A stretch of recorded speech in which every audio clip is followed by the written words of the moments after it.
singwa bo so ko sukamo gata mo pubuma boparo oh sing so ba kam ganga manya gama mo pubuma boparo eh ta tu kama Marcel Yoake oh oh oh oh kaka ba oh pa waka jogo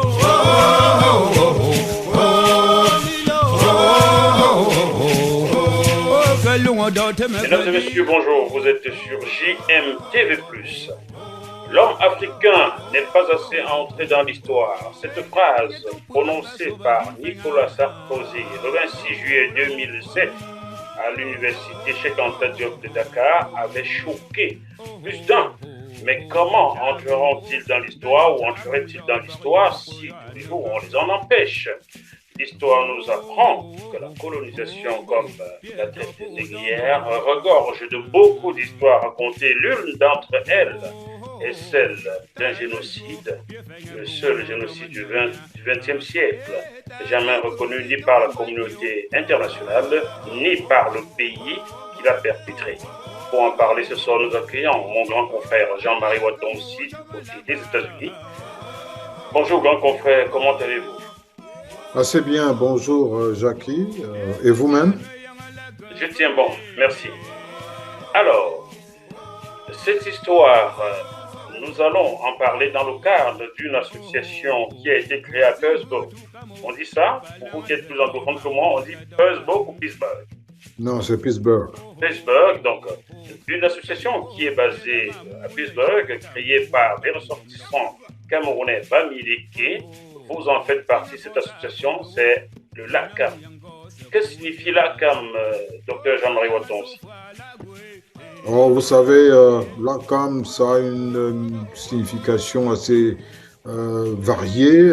Ça peut être le lieu sacré où les sages, les rois Bamileke vont en formation, parce que dès que vous avez succédé à votre père qui a été roi, vous y allez pour une initiation spéciale. Donc l'ACAM, ça peut vouloir dire cela, mais par extension, ça peut aussi être une association comme la nôtre, par exemple, qui regroupe tous les Bamileke, tous les Bamileke du monde entier, qu'ils soient aux États-Unis, au Cameroun, en Europe, je ne sais pas, au Japon, en Asie. Bref, c'est une assemblée qui regroupe tous les Bamileke du monde entier.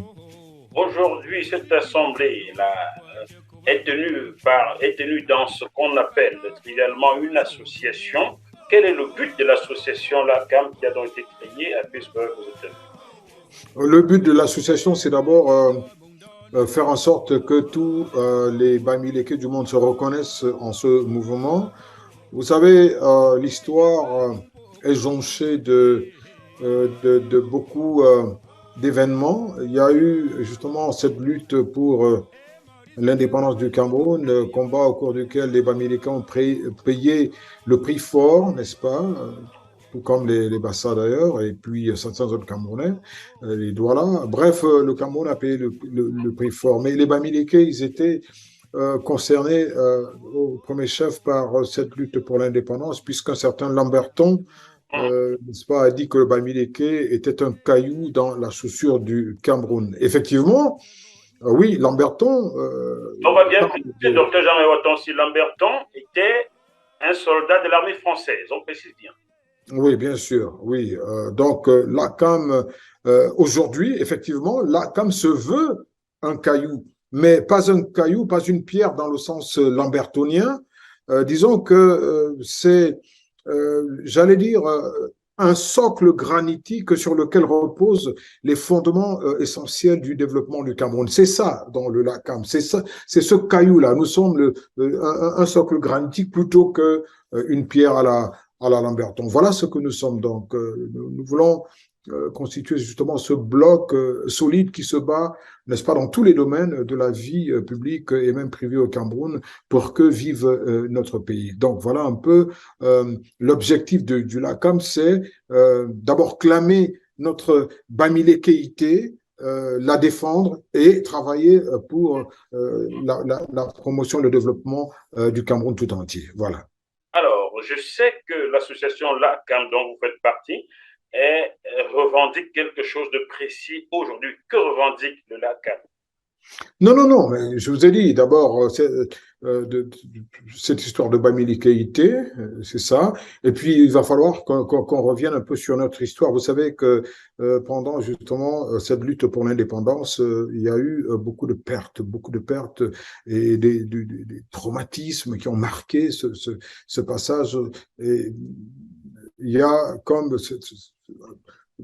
j'allais dire, un prix fort qui a été payé par les Bamileke, un génocide à la limite.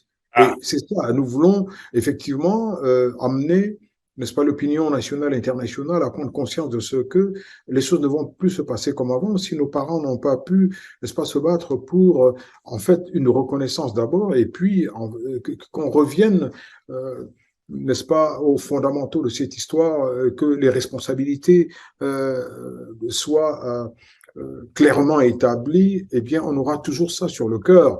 C'est pour ça qu'on se dit, il va falloir qu'on avance avec cette histoire, pas dans le sens de l'éteindre, non, mais plutôt que la vérité se fasse et que la France, qui est en partie responsable de ce génocide, puisse reconnaître, parce que vous vous souvenez, l'ancien Premier ministre français qui, comme ça, subitement en visite au Cameroun, ouais, Fillon, il a eu comme un trou de mémoire et puis ne savait pas à la limite de quoi nous parlions. On se dit que non, il va falloir qu'on rafraîchisse la mémoire à tous ceux-là qui pensaient que rien ne s'est passé et puis qu'on amène la communauté nationale et internationale à reconnaître cela et par ricochet